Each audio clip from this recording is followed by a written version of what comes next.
আসসালামু আলাইকুম, সবাই কেমন আছেন? আলহামদুলিল্লাহ আমি ভালো আছি। তো এই যে সব কিছু গুছিয়ে গেছে নিয়ে রান্নাঘরে চলে আসলাম রান্না করতে। এখানে আমি কড়াইতে তেল দিলাম রান্না করার জন্য। তেলটা একটু গরম হোক আমার।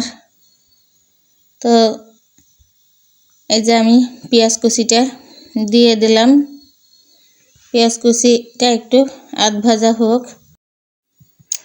তো পেঁয়াজটা আমার ভাজা হয়ে গেছে। এখন এখানে আমি এই যে ফাঁসা মাছ, সেদিন যে মাছটা এনেছিল আপনাদের ভাইয়া, সেই মাছটা এখন আমি রান্না করব।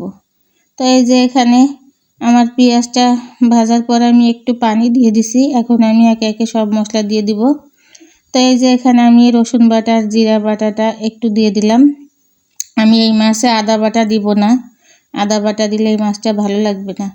তা গতদিন আমি এই মাছটা ভেজে ভুনা করেছিলাম, কিন্তু আজকে আমি মাছটা ভাজবো না। এই মাছটা না ভাজলেই বেশি টেস্ট লাগে।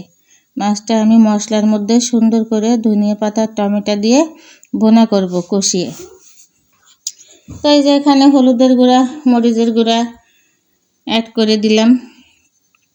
তো এখন আমি মশলাটা ভালোভাবে কষিয়ে নিই পেঁয়াজের সাথে।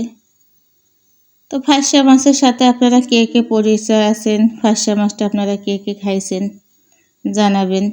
তো এখানে এই যে আমার মশলাটা কষানো হয়ে গেছে। আমি লবণ দিতে ভুলে গিয়েছিলাম, তাই লবণটা এখন দিয়ে দিলাম। তাই আমার মশলা কষানো হয়ে গেছে।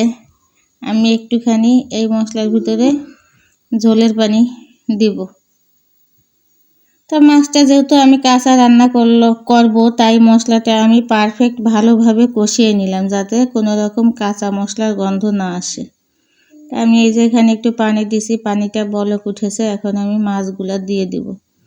মাছগুলা কিন্তু অনেক সুন্দর, মাছের গায়ে কোনো কাটা নাই, শুধু দাঁড়াতে একটা কাটা আছে। ভালো লাগে খেতে। আমাদের দক্ষিণ অঞ্চলে অনেক পাওয়া যায় এই মাছগুলা। তো সেদিন দেখলাম গোপালপুর বাজারে মাছগুলা উঠেছে, তাই আমি 1.5 কেজি মাছ নিয়ে নিলাম। তাই যখন আমি টমেটোটাও দিয়ে দিলাম। টমেটোটা একটু কাঁচা কাঁচাও ছিল, যার কারণে আমি একটু আগে ভাগেই দিয়ে দিলাম। তো আমার মাছ ভুনাটা হচ্ছে। এখন আমি এই যে একটু ঝোল কমে আসছে, আমি একটু ধনিয়া পাতা দিয়ে দিলাম।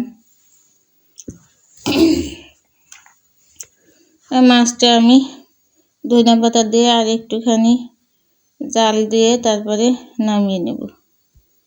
তাই দেখেন এই যে আমার মাছ ভুনাটা সুন্দর হয়ে গেছে। আমি মাছ ভুনা নিয়ে নেব। তো এখানে আবার দেখেন 6টা ডিম নিয়ে নিলাম। রান্না করব আমি আজকে সকালে আর দুপুরে সারাদিনের মনে রান্না করব।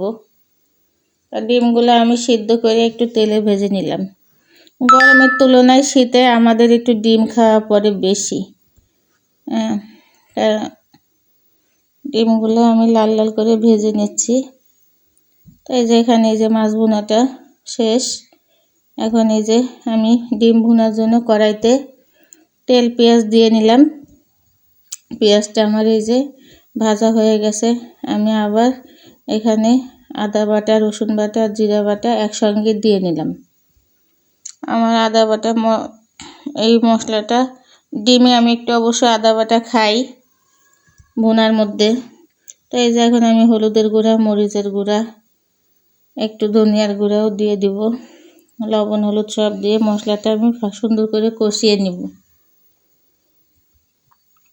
এই আমার মশলা যে কষানো হয়ে গেছে। এখন আমি একটু পানি দিয়ে ডিমগুলা দিয়ে দিব বলকে। এই যে আমার আজকের মাছ ভুনা, আর এখানে আছে এই যে ডিম ভুনা। ডিম ভুনাটা আমার হয়ে গেছে। এখন আমি নামিয়ে ফেলবো। এই যে আমার দেখেন ডিম ভুনাটা অলমোস্ট হয়ে গেছে। এখানে এই যে আবার আমি মুরগির মাংসটা রান্না করা ছিল, আমি একটু গরম করে নিচ্ছি জাস্ট। তো এই ছিল আজকের আমার সারাদিনের আয়োজন। আল্লাহ হাফেজ।